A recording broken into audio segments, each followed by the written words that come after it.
Pak, saya akhirnya ingin mengajak umat Islam sekali lagi dan sekali lagi dengan spirit 212 sebagai anugerah dari Allah Subhanahu wa taala. Yuk mari kita lebih merapatkan barisan. Kita satukan potensi kekuatan kita. Jangan sampai kita dipecah belah lagi. Setuju? Siap bersatu? Siap bersatu? Dan kondisi kita saat ini sangat memprihatinkan.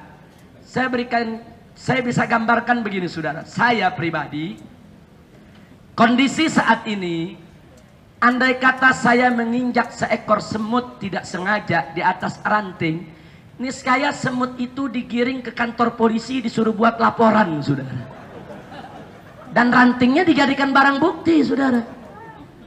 Artinya saya ingin menggambarkan kondisi saat ini dari rezim yang berkuasa saudara, selalu mencari-cari kesalahan ulama, mencari kesalahan-kesalahan para tokoh-tokoh kita saudara. Sekecil apapun dia cari, nggak boleh.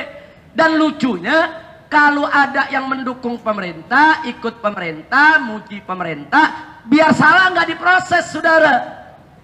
Tapi coba-coba yang tidak mendukung pemerintah saudara, salah ngomong sedikit diproses.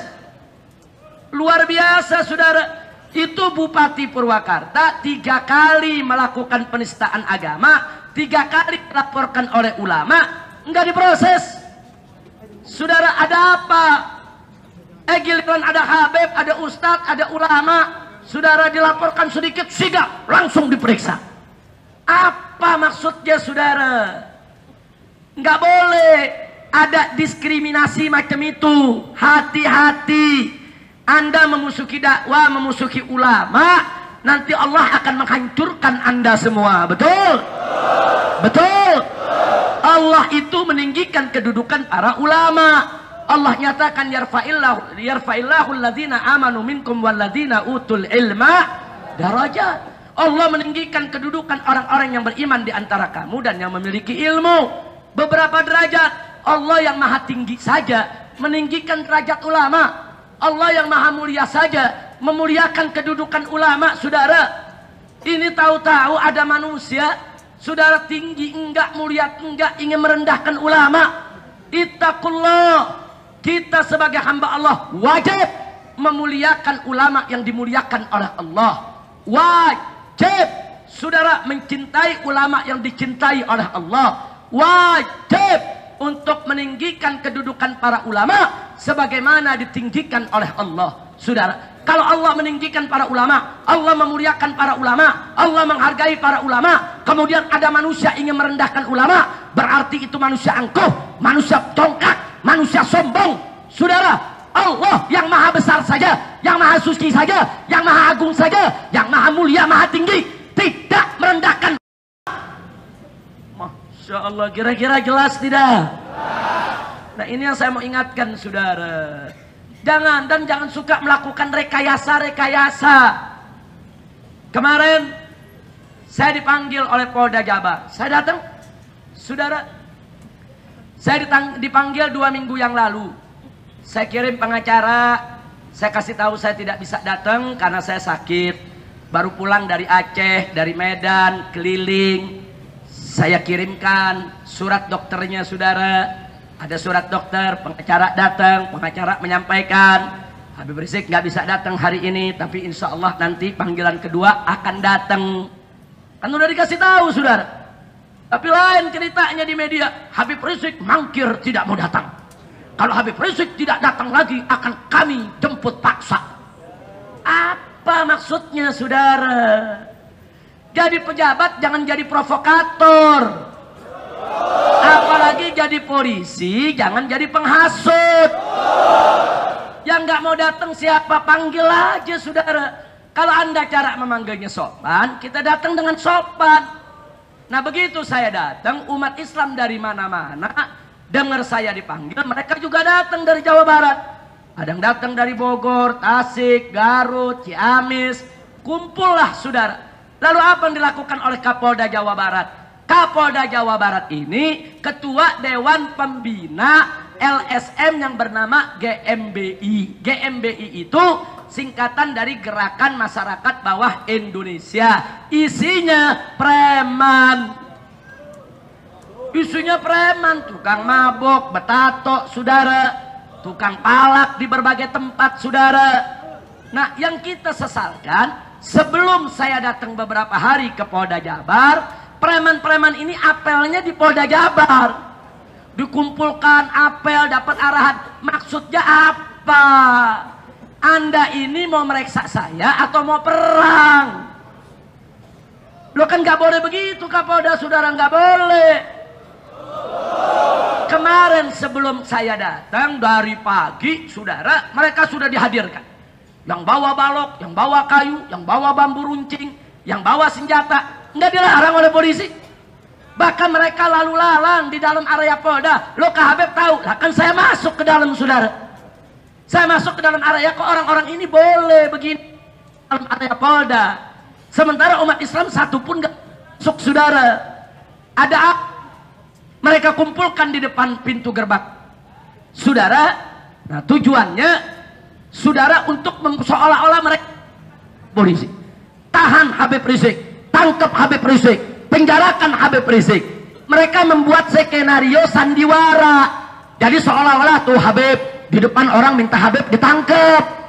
Nah, jadi Habib kita nggak berani keluarkan, nanti masyarakat marah. Tapi wayam kuruna wayam kurullah. Mereka berbuat makar, Allah balas makar mereka. Wallahu khairul makirin. Dan Allah sebaik-baiknya pembalas makar. Ternyata mereka kaget. Mereka dari pagi jam 6 udah datang sampai jam 7. Kaget. Jam 8-nya puluhan ribu umat Islam datang, saudara. Takbir. Begitu puluhan ribu umat Islam datang, mereka ngacir masuk ke dalam Polda dan berdiri di belakang polisi, saudara. Fakta. Nah, mereka kemudian mulai melakukan provokasi-provokasi. Di jam 10 lakukan provokasi, di jam 11 teriak-teriak, saudara, nantang-nantang. Umat Islam tenang kok. Loh, kok bisa tenang? Mereka semua alumni 212. Alumni 212 ini tertib, rumput aja nggak diinjek, saudara. Betul? Jadi walaupun mereka diprovokasi, mereka nggak terpancing, tetap diam. Saat waktu sholat, mereka sholat, saudara, umat Islam ini. Adapun di sebelah sana terus mancing-mancing melakukan provokasi. Orang sholat terus mereka teriak-teriak, saudara. Lah kok dibiarkan oleh polisi? Selidik punya selidik, ternyata memang Kapolda Jabarnya pembina MBI. Dan ini melanggar undang-undang. Undang-undang kepolisian. Seorang pejabat polisi itu nggak boleh duduk di jabatan di luar kepolisian kecuali kalau dia mengundurkan diri atau sudah pensiun. Nah, ini belum pensiun kok jadi pembina di organisasi. Organisasinya organisasi preman lagi. Nggak betul, ini nggak betul, saudara. Makanya semua jadi kebongkar. Jam 4 sore saya dilepas. Begitu saya keluar, puluhan ribu umat Islam kumpul. Saya sapa, saya ucapkan terima kasih, saya sampaikan penghargaan. Dan saya bujuk agar mereka pulang dengan tertib. Dan mereka terima. Hatinya senang, diajak baca selawat. Yuk pulang yuk, ayo, siap tertib, siap. Siap damai, siap. Siap kondusif, siap. Pulang rame-rame, saudara. Selesai, saya pikir udah selesai. Terus saya giring sampai ke lampu merah. Nah, begitu ada di lampu merah, ada yang pulang ke kanan, ada yang pulang ke kiri, ada yang pulang putar balik, ya ikhwan. Ada yang pulang lurus, langsung masuk ke tol, saudara. Berangsur-angsur pulang. Nah, saya dengan istri dan beberapa pengurus daripada DPP FPI dan GNPF MUI, saudara, sebagian kawan-kawan belum makan siang. Ya, kalau gitu kita mampir ke rumah makan Ampera. Yuk, kita makan dulu, baru masuk tol, pulang ke Jakarta. Kita makan. Nah, ternyata di belakang ini, saudara, ada beberapa rombongan yang tertinggal. Jadi ada satu mobil, udah naik, nunggu satu temennya belum datang. Kan mesti dicari dulu, saudara. Mana temennya? Ada motor-motor juga yang sedang nunggu temennya. Nah, jumlah mereka sedikit, tahu-tahu diserbu. Jadi GMBI yang tadi ada di belakang polisi dibuka jalan sama polisi. Diserbu, dihantam. Mobil mereka dihancurkan, motor mereka dihancurkan, saudara. Nah kemudian mereka dihantam dengan bambu. Ada ustadz dari Bogor, saudara, kepalanya dihantam, terjadi pendarahan, sampai saat ini belum sadarkan diri di ruang ICU. Kemana saudara? Ini yang terjadi, saudara. Saya sendiri gak tahu kejadian itu, kan saya udah jalan. Saya lagi makan di restoran, saudara. Nah kemudian gak sampai di situ, saudara, banyak yang terluka. Banyak saudara yang terluka. Ada yang patah tangannya, yang patah kakinya, dihantam dengan balok. Kenapa polisi biarkan itu semua terjadi? Kan udah pulang damai, saudara. Jadi saya tanya, kalau gitu umat Islam salah tidak? Salah tidak? Lihat ada kejadian itu, sebagian laskar yang dengar kabar balik melakukan perlawanan.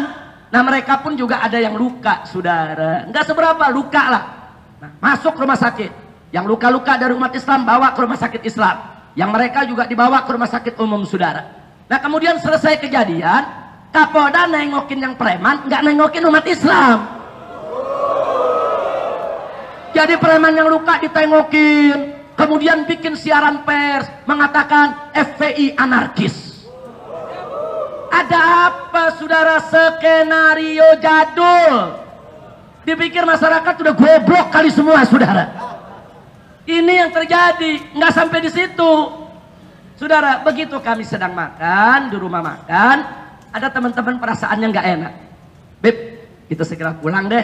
Ya baik, kita pulang. Ayo ibu-ibu udah siap semua, ayo kita pulang. Udah makan semua, kita pulang. Nah begitu kita jalan, saudara, masuk ke jalan raya, ada lampu merah berhenti. Ini ada laskar paling belakang mengawal saya, belum sempet ikut jalan. Mobilnya masih di belakang, yang lain sudah jalan. Tahu-tahu datang ini rombongan ngegerebek, saudara. Dia gerebek itu rumah makan, laskar ini dihantam, dikeroyok, saudara.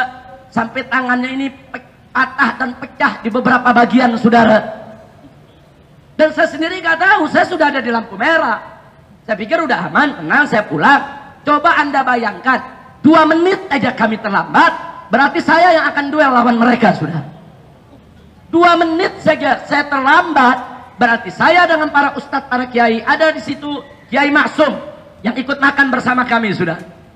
Andai kata, saudara, begitu mereka datang kita belum keluar, mereka kan akan serang kita. Nggak mungkin dong kita nggak lawan, saudara. Kita akan lawan. Nah, sekarang apa Kapolda tidak mikir apa yang direncanakan dengan dia?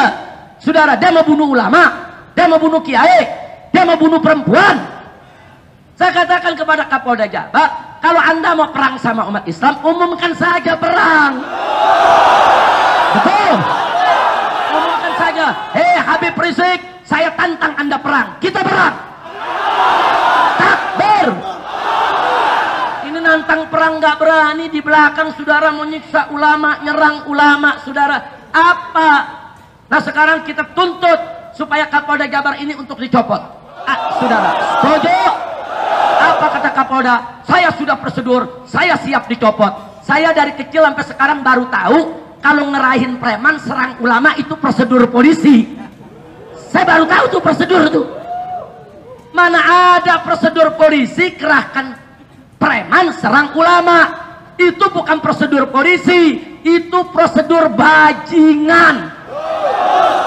Betul? Takbir. Saya sendiri nggak paham, ada kejadian-kejadian itu nggak paham. Sudah di jalan, masuk jalan tol, SMS masuk, saudara. Habib ada kejadian begini, Habib ada kejadian begini. Masuk foto-fotonya di WA, saudara. Nah kemudian kita arahkan kepada mereka, tarik diri, jaga teman-teman di rumah sakit Islam. Semua tarik ke posko ke DPW, jangan bikin kekacauan. Kecuali kalau mereka terus merangsek menyerang, lakukan perlawanan, saudara. Terus kita kendalikan, saudara. Nah, tapi umat udah terlanjur marah karena ini masuk ke WA, sebar kemana-mana. Umat Islam di mana-mana marah. Akhirnya semalam kantor-kantor GMBI, saudara, dibakar umat Islam. Di Tasik dibakar, di Ciamis dibakar, di Garut dibakar, di Bekasi dibakar, dan tadi menjelang subuh di Bogor juga dibakar, saudara. Nah sekarang begitu umat Islam marah, kantor GMBI dibakar, baru polisi bertindak, ditangkap jangan bakar, sudah. Giliran kantor preman dibakar, yang bakar kau tangkap. Giliran preman menyerang ulama, menyerang santri. Kenapa premannya tidak kau tangkap? Kurang ajar.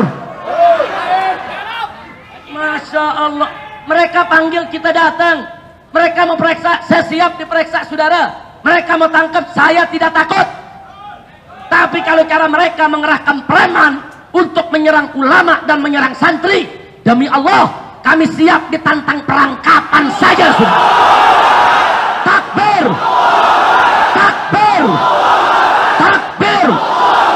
Siap bela ulama, siap bela santri, siap bela Islam. Takbir. Maka itu saya undang Anda saudara, saya undang semua. Insya Allah hari Senin besok saya undang Anda jam 7 pagi rame-rame kita sholat duha di Masjid Al-Azhar saudara. Setelah sholat duha zikir sampai jam 8. Jam 8 rame-rame kita long march jalan kaki ke Mabes Polri saudara.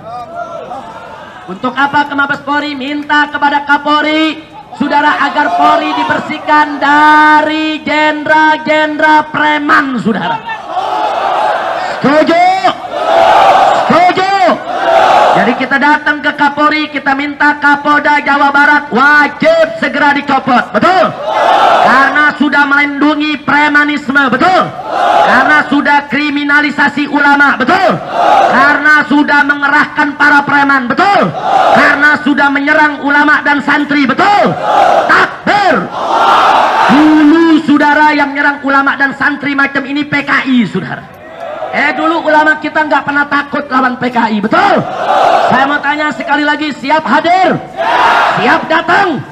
Ingat, kita gelar aksi 161 saudara. 16 Januari hari Senin. Jam 7 kita kumpul di Masjid Al-Azhar. Kita sholat duha bersama, doa bersama. Setelah itu kita jalan kaki ke Mabes Polri. Untuk apa? Untuk melaporkan saudara tindakan premanisme yang dilakukan oleh Kapolda Jabar. Kita laporkan ke Propam Mabes Polri dan itu prosedur saudara, betul?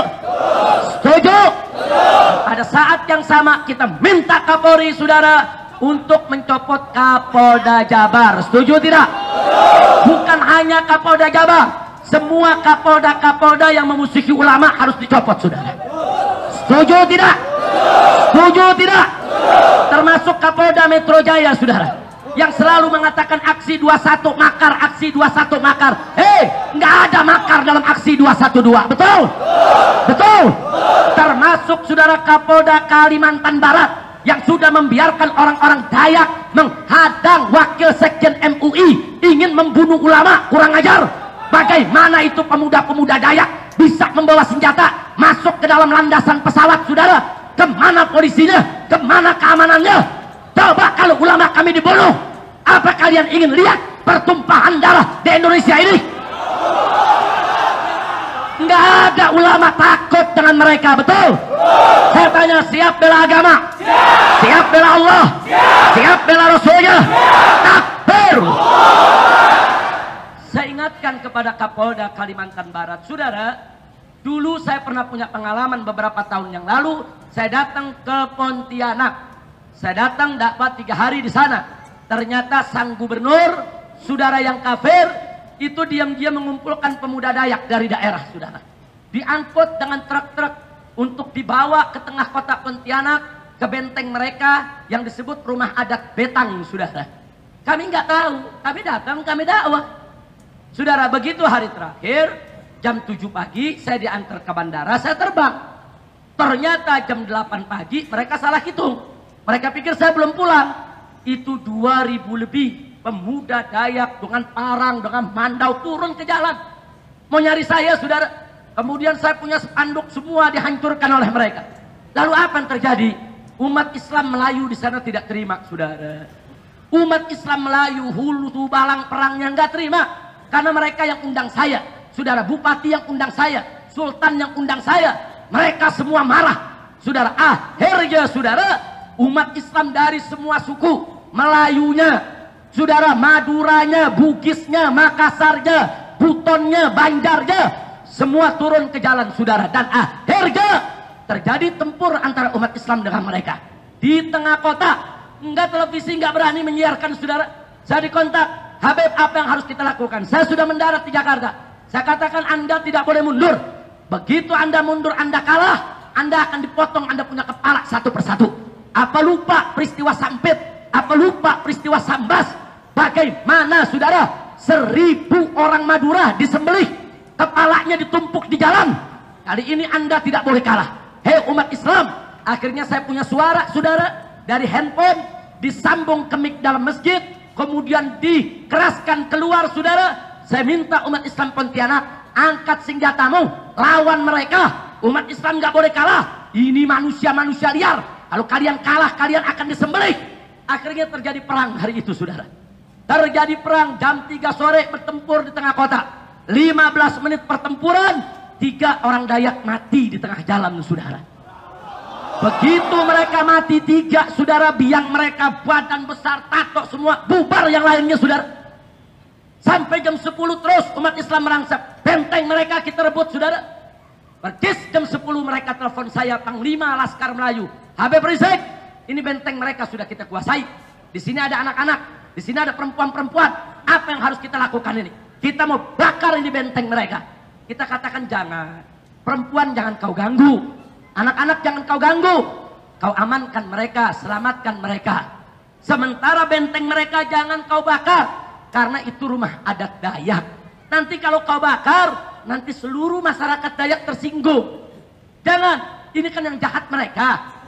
Yang berbuat salah kan mereka. Jangan libatkan Dayak-Dayak yang lain, saudara. Nah akhirnya mereka tidak bakar, saudara. Anak-anak mereka selamatkan dengan perempuan. Baru mereka menyerbu kantor gubernur. Karena gubernur yang mengumpulkan bala tentara tersebut, saudara. Ini kejadian di Pontianak, saudara. Nah, setelah selesai, akhirnya Allah memberikan kemenangan kepada umat Islam, saudara. Begitu umat Islam menang, saudara, Gubernur Kalangkabut minta bantuan Pangdam, minta bantuan Kapolda untuk berunding dengan umat Islam, saudara, untuk minta maaf kepada umat Islam. Prinsip kami singkat, umat Islam bukan pendendam, tapi jangan coba-coba main-main dengan umat Islam. Betul? Jadi pada saat saudara terjadi pertempuran, saya ditelepon oleh Kapoldanya. Kapolda itu pernah jadi Kapolda Jakarta kemarin ini, saudara. Apa dia bilang? Habib Rizik ditelepon, tolong perintahkan umat Islam untuk meletakkan senjatanya. Saya katakan tidak. Kau suruh dulu itu Dayak-Dayak itu untuk letakkan senjata. Kalau mereka sudah letakkan senjata, bubar kembali ke kampungnya masing-masing, baru saya instruksikan umat Islam untuk meletakkan senjatanya. Tapi kalau mereka tidak meletakkan senjata, nggak boleh umat Islam untuk meletakkan senjatanya. Kami pengalaman di Ambon, kami pengalaman di Poso, kami disuruh meletakkan senjata. Orang kafirnya sendiri dibiarkan punya senjata. Akhirnya kami dibunuh, kami dibantai, kurang ajar. Dan Allah berikan kemenangan, saudara. Semenjak saat itu, mereka nggak berani ganggu umat Islam, saudara. 3 bulan kemudian saya diundang, kita buat tabligh akbar di tengah-tengah lapangan Kodam di Pontianak, saudara. Kita siap perang. Kita siap perang. Kalau mereka mau ganggu kita, saudara, kita nggak pernah ganggu orang. Makanya di sana umat Islam mengatakan, pendeta-pendeta kalian datang ke Pontianak, kami tidak ganggu. Pendeta-pendeta, pastor-pastor kalian datang ini ke seluruh Kalimantan Barat, kami nggak usir. Kenapa ulama kami kalian mau usir? Kenapa habib kami kalian mau usir? Kenapa guru kami kalian mau usir? Orang Dayak mengatakan, ini tanah kami, ini bumi kami. Orang Banjar juga mengatakan, kami juga asli Kalimantan. Melayu juga mengatakan, kami juga asli Kalimantan. Bukan kau saja yang pribumi di Kalimantan. Masya Allah, kira-kira jelas tidak? Semenjak saat itu, saudara, kondisi tenang. Tapi Anda perlu tahu, orang-orang Dayak itu orang baik, saudara. Walaupun mereka banyak yang bukan Islam, adat budaya mereka itu baik. Selama ini mereka nggak pernah ganggu orang Islam, saudara. Bahkan kalau ada orang Islam datang ke rumah orang Dayak, saudara, Anda tahu apa yang dikatakan? Dia punya rak piring ada 2. Dia akan katakan, kamu kan orang Islam, jangan makan pakai piring yang ini piring buat makan babi. Nah, pakai piring yang ini khusus untuk tamu orang Islam yang nggak makan babi. Baik tidak? Nggak sampai di situ, saudara. Nah, kalau kita nginap berapa hari mau makan ayam dikasih pisau, ini potong sendiri. Karena kan potongan kami kalian nggak boleh makan, disuruh potong sendiri, saudara. Penggorengannya dipisah, piringnya dipisah, saudara. Kemudian dia punya pancinya dipisah, saudara. Subhanallah, baik tidak? Baik tidak? Nah, lalu kenapa sekarang ini kok mereka menyerang kita? Ada provokator, saudara. Ada provokator yang mengadu domba antar umat beragama, mengadu domba antar suku, mengadu domba antar golongan yang ingin memecah belah Indonesia. Betul? Maka itu saya mau tanya semua, mau diadu domba? Mau dipecah belah? Siap jaga Indonesia? Siap bela Indonesia? Siap jaga NKRI? Siap jaga Bhinneka Tunggal Ika? Takbir! Takbir! Sallu ala Nabi! Itu saja yang saya mau sampaikan, saudara. Jadi artinya, tolong polisi jangan overacting, Kapolda jangan musuhi ulama. Kalau Anda baik, umat akan baik. Betul? Tapi kalau Anda terus-menerus mengganggu ulama, nanti umat marah. Betul? Nah, kalau umat marah, jangan salahin ulama. Nanti ulama disalahin. Ini ulama yang kasih komando. Ini ulama menghasut. Ini ulama provokator. Bukan ulama provokator. Tindakan biadabmu yang provokator. Betul?